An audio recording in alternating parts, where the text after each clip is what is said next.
Global happenings today. We communicate, we analyze global news. Stay tuned. Hello, beautiful people. Welcome back to Global Happiness Today YouTube channel. Many thanks for keeping faith with us. It looks like it's getting clearer exactly what we are in, regardless of hitting the ground running, regardless of changing the service chiefs. Facts are facts, figures are figures, and they're speaking for themselves. As many Nigerians, top Nigerians, politicians, and observers are beginning to look at the evidences that had been marshaled out, that has been delivered and tendered by both Labour Party, Peter Obi's lawyers, and PDP, and it looks like it's overwhelming. In fact, they've started making a lot of, should I say, prediction. Before we go into the newspaper to find out exactly, don't forget some few hours to come, the INEC and APC, Bola Ahmed Tinubu lawyers will be defending the mandate of Bola Ahmed Tinubu, the presidency of Bola Ahmed Tinubu. But meanwhile, in another news as well, we're going to give you full details on what is going on right now as at this time of filing the report. In another news, there's another news going on right now where Labour Party Chieftain are really consoling the Agbadorians. The consoling is not a small matter. In fact, it is now a slogan. You're going to find out what it is that is trending. But before we go to the newspaper, kindly subscribe to our channel by clicking on the right subscribe button. Beside it, you'll see the bell notification icon. Please go ahead, click on it to get notified as soon as we update our channel on YouTube. Let's start with what is going on over this whole issue of PEPT court and the fact that it may likely get to Supreme Court. It is common knowledge that the victory of APC's Bola Tinubu in the February 25th presidential election is being challenged in court by his opponent. However, Paul Nwadima, an author and political analyst, has given reason why Tinubu should be concerned about some of the issues presented against him. Nwadima said Tinubu's opponents allege that there are inconsistencies in the certificates he submitted to INEC. He explained that the Supreme Court nullified the victory of a Bayelsa State governor-elect over inconsistency in documented certificates submitted to INEC.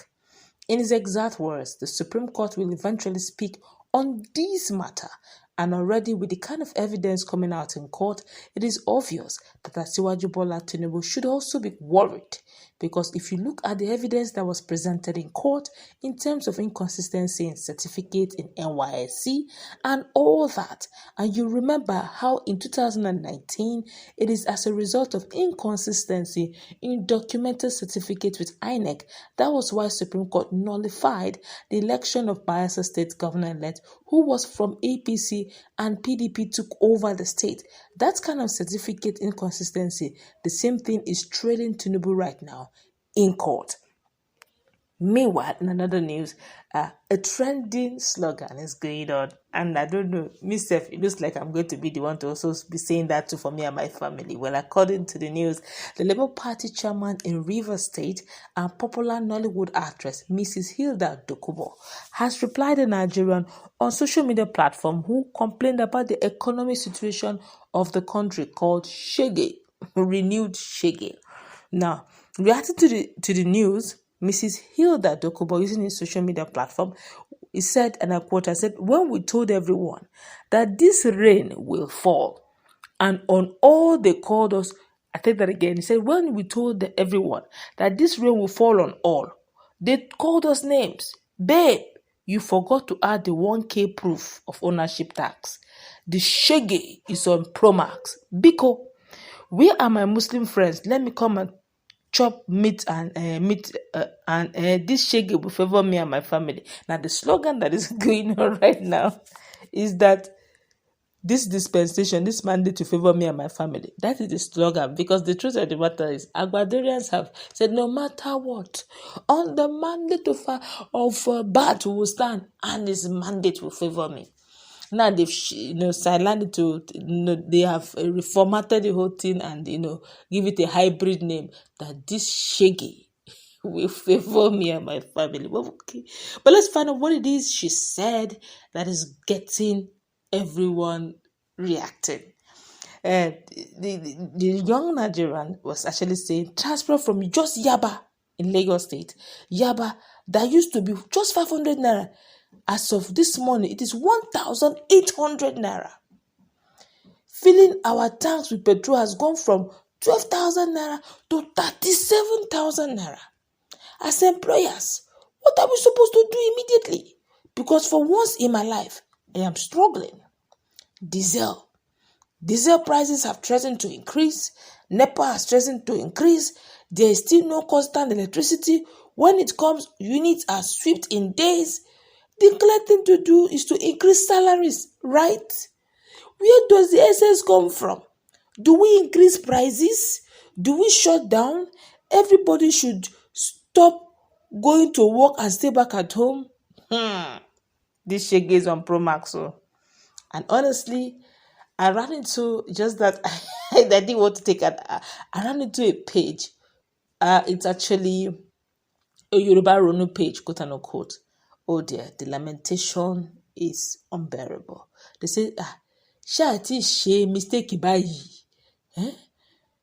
I hope we are at the end of the day that we are not going to be missing Buhari. Somebody's Buhari media person told that the way this Nigeria is going, a time will come, you people will miss this Buhari.